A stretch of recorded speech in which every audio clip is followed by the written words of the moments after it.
Welcome to CA24/7 Telugu. ఇవాళ date వచ్చి June 28, 2024. ఇవాళ ముఖ్యమైన కరెంట్ అఫైర్స్ ఒకసారి చూద్దాం. మొదటిగా అంతర్జాతీయ వార్తలు చూసుకుంటే, బొలివియాలో సైనిక తిరుగుబాటు యత్నం విఫలం. లాపాజ్ బొలివియా అధ్యక్షుడు లూయిస్ ఆర్కేస్ ప్రభుత్వంపై జరిగిన సైనిక తిరుగుబాటు విఫలమైంది. ప్రధాన సైనిక అధికారి జనరల్ హువన్ హోసే జునిగా నాయకత్వంలో సైనిక దళాలు దేశ అధ్యక్ష భవనంలోకి దూసుకెళ్లిన వెంటనే వెనుదిరిగాయి. రాజధాని లాపాజ్లో గురువారం ఈ ఘటన జరిగింది. తిరిగి ప్రశాంత పరిస్థితులు నెలకొన్నాయని తెలియజేశారు. సో మనం ఇక్కడ ఎగ్జామినేషన్ పాయింట్ ఆఫ్ వ్యూ గుర్తుపెట్టుకోవాల్సింది, దీని ఫస్ట్ దేశం బొలివియా, దాని రాజధాని వచ్చేసి మనకి లాపాజ్, అధ్యక్షుడు వచ్చేసి లూయిస్ ఆర్కేస్, సైనికాధికారి వచ్చేసి హువన్ హోసే జునిగా. ప్రస్తుతం ఎలాంటి ఆక్రమణ జరగలేదు, యథావిధిగా అయితే ఉంది. సో మరొక అంతర్జాతీయ వార్తలు వస్తే, కమ్యూనిస్టు పార్టీ నుంచి 2 మాజీ రక్షణ మంత్రుల బహిష్కరించిన చైనా రాజధాని బీజింగ్. కమ్యూనిస్టు పార్టీ 2 రక్షణ మంత్రులను బహిష్కరించిన చైనా. మరొక ఇంపార్టెంట్ వార్త చూసుకుంటే, చంద్రుడిపై శిలలపై పరిశోధించండి, విదేశీ శాస్త్రవేత్తలకు చైనా ఆహ్వానం. చంద్రుడి నుంచి చాంగ్వే 6 వ్యోమనౌక తీసుకొచ్చిన శిలాలపై పరిశోధనకు ముందుకు రావాలని వివిధ దేశాల శాస్త్రవేత్తలని చైనా అంతరిక్ష సంస్థ ఆహ్వానించింది. కొన్ని షరతుల మేరకు వాటిపై పరిశోధనకు అవకాశం ఇస్తామని పేర్కొంది. ముఖ్యంగా అమెరికా విషయంలో తమ కొన్ని పరిమితులు ఉంటాయని తెలిపింది. చాంగే మిషన్పై విజయాలపై బీజింగ్లో శాస్త్రవేత్తలు మాట్లాడారు. China national space administration vice chairman బియాంజింగ్ స్పష్టం చేశారు. నాసాతోటి చైనా శాస్త్రవేత్తలు ఎలాంటి ద్వైపాక్షిక ఒప్పందాలు కుదుర్చుకోకుండా అమెరికా చట్టంలో నిబంధన ఉంది.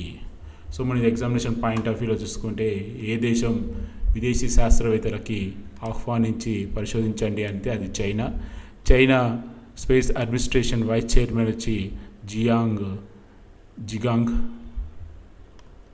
సో అమెరికాకి చైనాకి కొన్ని కండిషన్స్ ఉన్నాయి ద్వైపాక్షిక ఒప్పందాలలో. సో అమెరికాతోటి చైనా ఎటువంటి ఒప్పందం కుదుర్చుకోవద్దు ముఖ్యంగా అని చెప్పేసి ఉంది. సో మరొక ఇంపార్టెంట్ వార్తలు చూసుకుంటే, మాల్దీవ్ అధ్యక్షుడిపై చేతబడి ఆరోపణతో 2 మంత్రుల అరెస్ట్.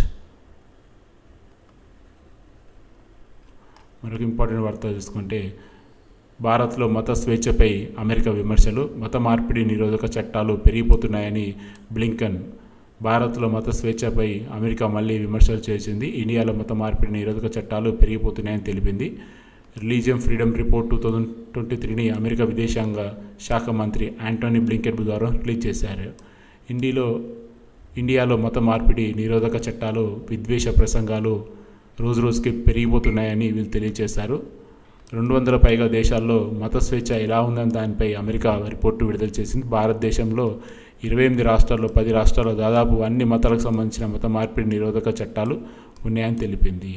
సో భారతదేశంలో ఉన్నటువంటి 28 రాష్ట్రాల్లో 10 రాష్ట్రాల్లో మత మార్పిడి నిరోధక చట్టాలు ఉన్నాయని వీళ్ళు రిపోర్ట్లో తెలియజేశారు. ఇది ఎగ్జామినేషన్ పాయింట్ ఆఫ్ వ్యూలో ఈ రిపోర్ట్ పేరు వచ్చేసి religious freedom report 2023 America release చేసింది. విదేశాంగ శాఖ మంత్రి యాంటోనీ. భారతదేశంలో 28 రాష్ట్రాల్లో 10 రాష్ట్రాల్లో మత మార్పిడి నిరోధక చట్టం ఉంది. మరొక ఇంపార్టెంట్ వార్త చూసుకుంటే, ISSని కూల్చివేయనున్న స్పేస్ ఎక్స్. నాసాతో మాస్క్ భారీ ఒప్పందం, 2030 తొలి నెలలో పని పూర్తి. మరొక ఇంపార్టెంట్ వార్త చూసుకుంటే, భారతీయ రచయితకి కామన్వెల్త్ బహుమతి. ముంబైకి చెందినటువంటి సంజన ఠాకూర్ ప్రథమ బహుమతిని గెలుచుకుంది. ఈ బహుమతి కోసం ప్రపంచవ్యాప్తంగా 7,300 మంది పోటీ పడితే ఈమె ప్రథమ స్థానంలో నిలిచింది. ఈమెకి 5,000 పౌండ్లు ఇవ్వనున్నారు. ఇది లండన్లో ఇస్తారు. సంజయ్ కథకు శీర్షిక ఐశ్వర్యరాయ్ కావడం విశేషం. మనకు ఇంపార్టెంట్ వార్త తీసుకుంటే, పార్లమెంటు సంయుక్త సమావేశంలో రాష్ట్రపతి ఈ విధంగా మాట్లాడింది. పేపర్ లీకేజీలపై కఠిన చర్యలు, పరీక్షలు నిజాయితీగా జరగాలి, నియామకాలు ఆటంకాలు ఉండొద్దు, ఉత్తర దక్షిణ తూర్పు భారత్లో బుల్లెట్ ట్రైన్ కారిడార్పై అధ్యయనం, వచ్చే బడ్జెట్లో చరిత్రాత్మక నిర్ణయాలు ఉంటాయని తెలియజేస్తున్నారు. మూడవ అతిపెద్ద ఆర్థిక వ్యవస్థగా భారత్, ఎమర్జెన్సీ రాజ్యాంగంపై దాడి, పార్లమెంటులో ద్రౌపది ముర్ము వ్యాఖ్య. మరొక ఇంపార్టెంట్ వార్త తీసుకుంటే జాతీయ వార్తల్లో 94 పంటల సాగులో నానో యూరియా వినియోగం 45 కిలోల యూరియాతో సమానం. అంటే 500 మిల్లీమీటర్ల నానో యూరియా బాటిల్ 45 కిలోల సంప్రదాయ యూరియా బస్తాతో సమానమని వీళ్ళు తెలియజేస్తున్నారు. సో ఇది ఎగ్జామ్ పాయింట్ ఆఫ్ వ్యూలో నానో యూరియా అనేది ఖచ్చితంగా వచ్చే అవకాశం ఉంటుంది. మరొక ఇంపార్టెంట్ వార్త చూస్తుంటే అమెరికాలో 2.06 కోట్లకు చేరుకున్న ఆసియాల జనాభా.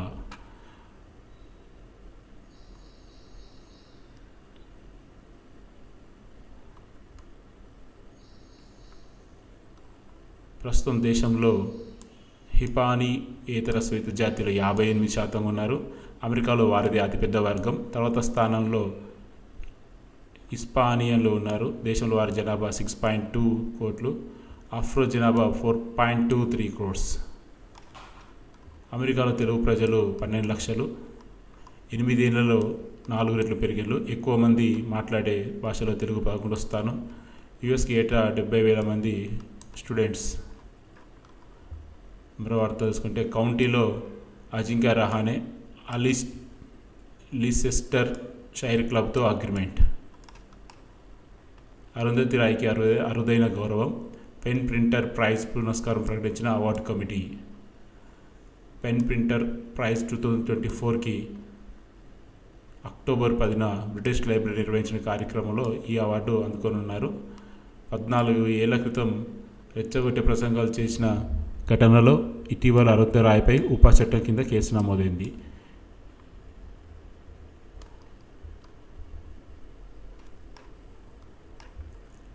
ఏఐకి సిద్ధంగా ఉన్న ఐఎంఎఫ్ జాబితాలో భారత్ 0.29 రేటింగ్ తోటి 72వ ర్యాంక్. టాప్ 3లో సింగపూర్, డెన్మార్క్, యుఎస్. అంతర్జాతీయ నిధి ఐఎంఎఫ్ సంస్థ ఆర్టిఫిషియల్ ఇంటెలిజెన్స్ ప్రివెంటెడ్ ఇండెక్స్ని డాష్బోర్డ్ని తాజాగా విడుదల చేసింది. ప్రపంచవ్యాప్తంగా ఏఐ సంసిద్ధత కలిగి ఉన్న 170 దేశాల డేటాని వీళ్ళు పొందుపరిచారు. సో మన ర్యాంకు ఏఏలో 72వ ర్యాంక్ అని, టాప్లో సింగపూర్, డెన్మార్క్, యుఎస్ఏ ఉందని వీళ్ళు తెలియజేస్తున్నారు. 72 గంటల్లో బ్రిడ్జ్ నిర్మాణం. సిక్కింలోని డించు సంగ్లం రహదారిపై నిర్మించిన ఇండియన్ ఆర్మీ. మరొక ఇంపార్టెంట్ వార్త చూసుకుంటే జాతీయ వార్తల్లో భారత హిందూ దేశం కాదని తేల్చి చెప్పిన లోక్సభ ఎన్నికలు అమర్త్య సేన్ వ్యాఖ్య. మరో ఇంపార్టెంట్ వార్త తీసుకుంటే 12 ఏళ్ల కనిష్టానికి పడిపోయిన ముండి బకాయిలు 2024కి 2.8%. ఆర్బీఐ ఆర్థిక స్థిరత్వ నివేదిక వెల్లడి. మరొక ఇంపార్టెంట్ వార్త తీసుకుంటే కోవిడ్ తర్వాత పొదుపు తగ్గింది, అప్పులు పెరిగాయి. 18.4% తగ్గిన పొదుపు ఆర్బీఐ నివేదిక వెల్లడి. అగ్రగామి బ్రాండ్గా Tata group, India finance India నివేదిక. సో అగ్రగామి బ్రాండ్గా టాటా గ్రూప్ ఉందని చెప్పేసి బ్రాండ్ ఫైనాన్స్ ఇండియా నివేదిక తెలియజేసింది. 2024 సంవత్సరంతో గత సంవత్సరం పోలిస్తే 2.8 గత సంవత్సరంతో పోలిస్తే 9% వృద్ధితోటి $28.6 బిలియన్ బ్రాండ్ విలువతో టాటా గ్రూప్ తొలి స్థానంలో ఉందని చెప్పేసి వీళ్ళు తెలియజేస్తున్నారు. మరొక వార్తలు చూసుకుంటే జేపీ నడ్డా రాజ్యసభ పక్ష నేతగా నియామకం. గత ఏడాది ఆగస్టులో రాజ్యసభ సభ్యుల కార్యక్రమాలను ఆటంకం కలిగించిన 12 మంది విపక్ష ఎంపీలను దోషిగా తెలుసు సభా హక్కుల కమిటీ గురువారం నివేదిక సమర్పించింది. తెలంగాణ టుడే షరతు క్షమాపణలు. సభా హక్కుల కమిటీ సమర్పించిన మరో నివేదికలో తెలంగాణ టుడే పత్రిక అసత్య కథనాన్ని ప్రచురించినందుకు క్షమాపణ చెప్పారని వీళ్ళు తెలియజేస్తున్నారు. రాజ్యసభ సభ్యుల్లో 6 కొత్తగా ప్రమాణ స్వీకారం చేశారు. ఇందులో బీహార్, జార్ఖండ్, మధ్యప్రదేశ్ నుంచి ఉన్నారు. అంతరిస్తున్న జీవజాతుల్లో మరొక 1000 యాడ్ అయ్యాయని వీళ్ళు తెలియజేస్తున్నారు. అంతర్జాతీయ ప్రకృతి సంరక్షణ సంఘం తెలియజేసింది. పశ్చిమ కర్నూలులో నీటిపై తేలాడే సోలార్ ప్లాంటు రైల్వే నెలకొల్పింది. దీని సామర్థ్యం 10 మెగావాట్లు. రైల్వే పరంగా దేశంలో ఇది మొదటిదని అధికారులు తెలిపారు. సో రైల్వే నిర్మించిన మొదటిది సోలార్ ప్లాంట్ ఇదే అని వీళ్ళు తెలియజేస్తున్నారు. ఉత్పత్తికి సిద్ధమైన అభ్యాస్ క్షిపణి అభ్యాసాలను ఉద్దేశించి అత్యంత వేగంగా దూసుకుపోయే మానవ రహిత లోహ విహంగం అభ్యాస్ ఉత్పత్తికి సిద్ధమైంది. దీన్ని DRDO వారు అభివృద్ధిపరిచారు.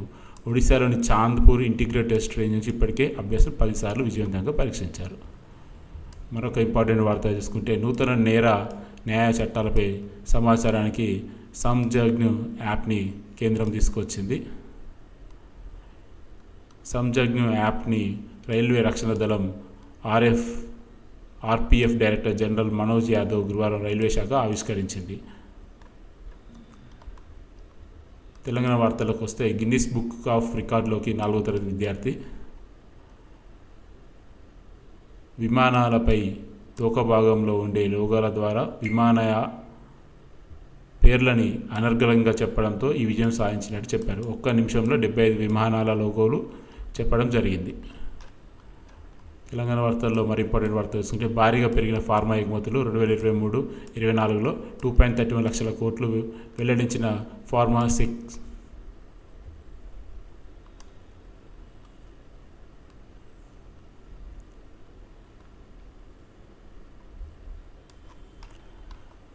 మరొక ఇంపార్టెంట్ వార్త చూసుకుంటే సిటీలోని పేద మైనారిటీ పిల్లల్లో 27% డ్రాప్అవుట్స్ అని HHF సర్వే వెల్లడించింది. హైదరాబాద్లో నివసించే పేద మైనారిటీ పిల్లల్లో 27% మంది పిల్లలు డ్రాప్అవుట్స్ అని వీళ్ళు తెలియజేస్తున్నారు.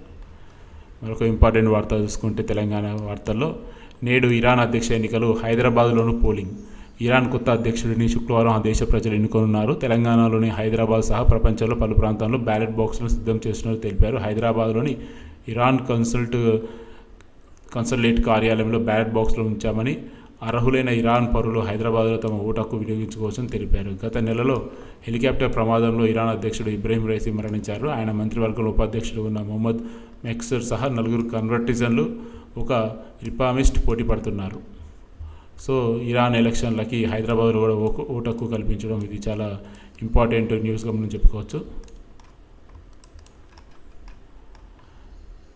జలవనరులకు జియో ట్యాగ్, వాటి సంరక్షణ ప్రణాళికలను రూపొందించండి. రాష్ట్ర అధికారులతో కేంద్ర జలశక్తి శాఖ సెక్రటరీ వీడియో కాన్ఫరెన్స్. సో జలవనరులకి జియో ట్యాగ్ కల్పించే తొలి రాష్ట్రంగా తెలంగాణ రావచ్చు, చూడాలి.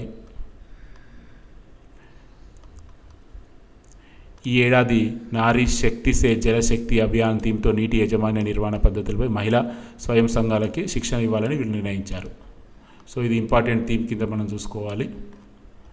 తెలంగాణ వార్తల్లో చూసుకుంటే వరహ స్వామి విగ్రహం లభ్యం. తెలంగాణ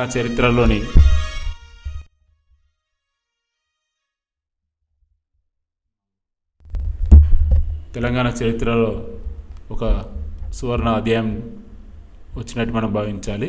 కరీంనగర్ జిల్లా గంగాధర మండలంలోని కోట్ల నరసింహపల్లిలో 3 అంగుళాల వరాహమూర్తి విగ్రహాన్ని గుర్తించడం జరిగింది.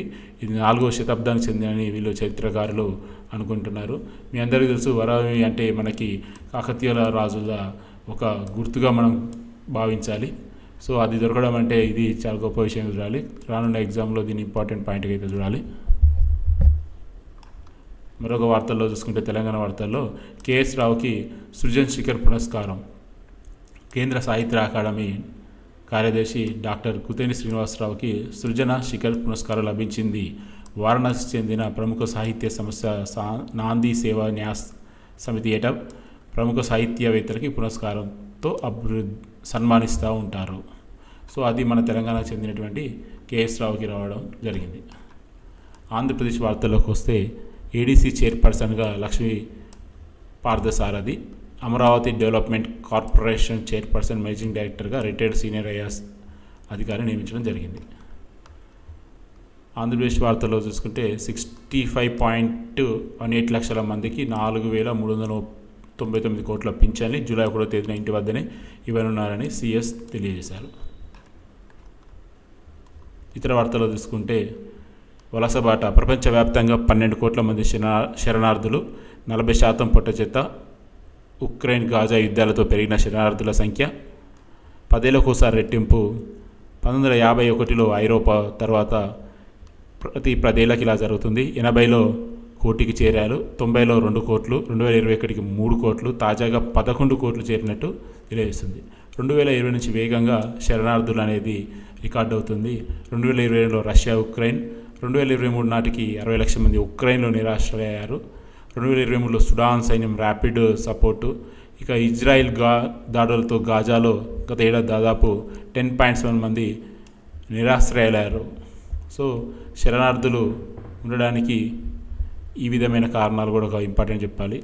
ఎక్కడ నుంచి వస్తున్నారు? ప్రపంచవ్యాప్తంగా నమోదైన దాదాపు 4.5 కోట్ల మంది శరణార్థులు, దాదాపు 300 మంది 5 దేశాల నుంచే వచ్చారు. ఆఫ్ఘనిస్తాన్ నుంచి 64, సిరియా నుంచి 64, వెనిజులా నుంచి 61, ఉక్రెయిన్ నుంచి 60, పాలస్తీనా నుంచి 60. ఆశ్రయం ఇస్తున్న దేశాలు ఎవరు? శరణార్థులకి ఆశ్రయం ఇస్తున్న దేశాలు ఎవరంటే ప్రపంచవ్యాప్తంగా 70%, Iran 38, Turkiye 33, Colombia 29, Germany 26, Pakistan 20 లక్షలు. సో ఇది ఫ్రెండ్స్ ప్రస్తుతం ఉన్న ఇంపార్టెంట్ కరెంట్ అఫైర్స్. మరొక కరెంట్ అఫైర్స్తో మళ్ళీ కలుద్దాం. Stay tune.